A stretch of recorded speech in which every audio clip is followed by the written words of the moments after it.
Let's review the Infinix Smart 9. So kung mapapansin nyo, yung disenyong camera niya. Mas smooth din yung animation compare sa Smart 8 dahil nga 120Hz to. And mas mukhang aesthetic dahil mas rounded yung sides niya. On the box, syempre phone model, storage and memory, plus meron siyang sticker na TUV 48 month of smoothness. Meaning, in 4 years, smooth pa din yung visuals and responsive pa din every touch. Nandito naman sa baba yung best features niya and kung i-check mo yung sides, ito yung makikita mo. Sa likod ng box, nandito yung specs and features ng Infinix Smart 9 na pag-uusapan natin mamaya. So inside the box, syempre yung phone, meron na din to kasamang case, warranty card, power adapter, Type-C cable, and SIM ejector.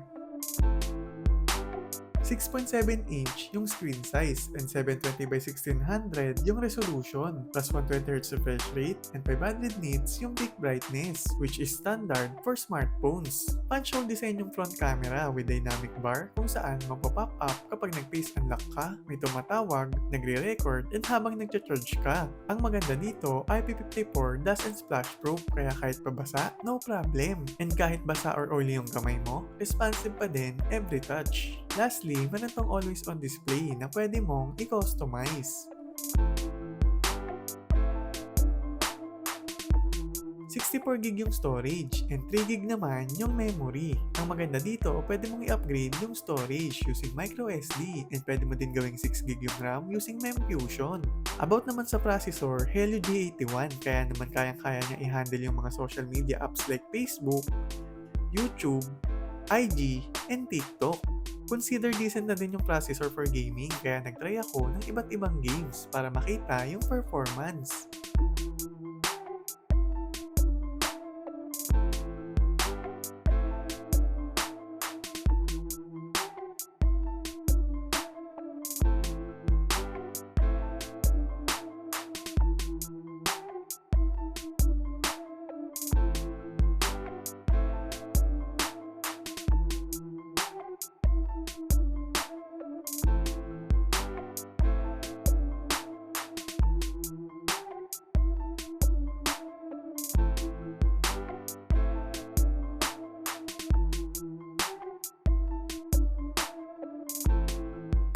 Nakita naman natin na kaya niyang i-handle yung mga games na madalas nating nilalaro. 13MP yung main camera and 8MP yung selfie camera. Sa video, 1080p yung max resolution. Ito yung sample ng mga shots using Infinix Smart 9.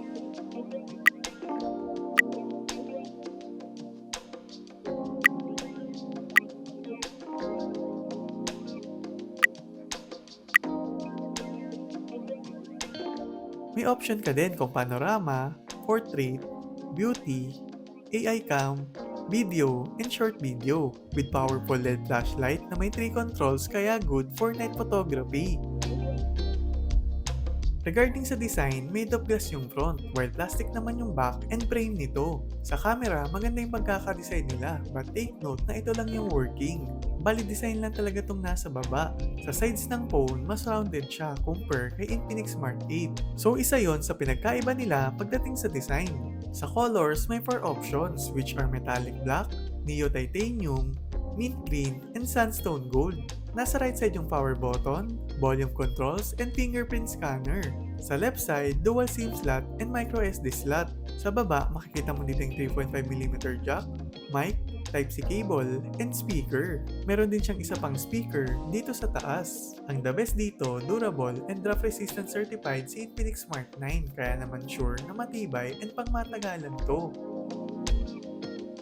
Latest version yung OS nito together with Infinix XOS version 14 kaya naman pwede mong i-customize yung UI, pwede kang mamili ng themes online, makapag-download ng mga high quality wallpapers, and modify the style and elements ng always on display. In terms of appearance, you can adjust the icon size depende sa gusto mo. Palitan yung page turn effect, iset sa 4x6 or 5x6 yung desktop grid, i-customize yung text color, and baguhin yung scrolling direction. Ang hindi ko lang nagustuhan dito, Android version 14 Go edition yung OS, meaning hindi lahat ng games available dito. 5,000 mAh yung battery life, enough na for daily use like browsing and moderate gaming. Medyo bitin nga lang pagdating sa charger dahil 10 watts lang. So kung i-charge mo siya for 2 hours, around 80% lang yun. Mas okay sana kung ginawang 18 watts. Overall, the Infinix Smart 9 is a solid choice para sa mga naghahanap ng affordable na smartphone, lalo na kung i-consider mo yung specs and features nito. So kung interested ka, click the link below and please don't forget to like and subscribe. Sobrang laking tulong po niyan para sa akin and sa channel. Thank you and see you in the next video.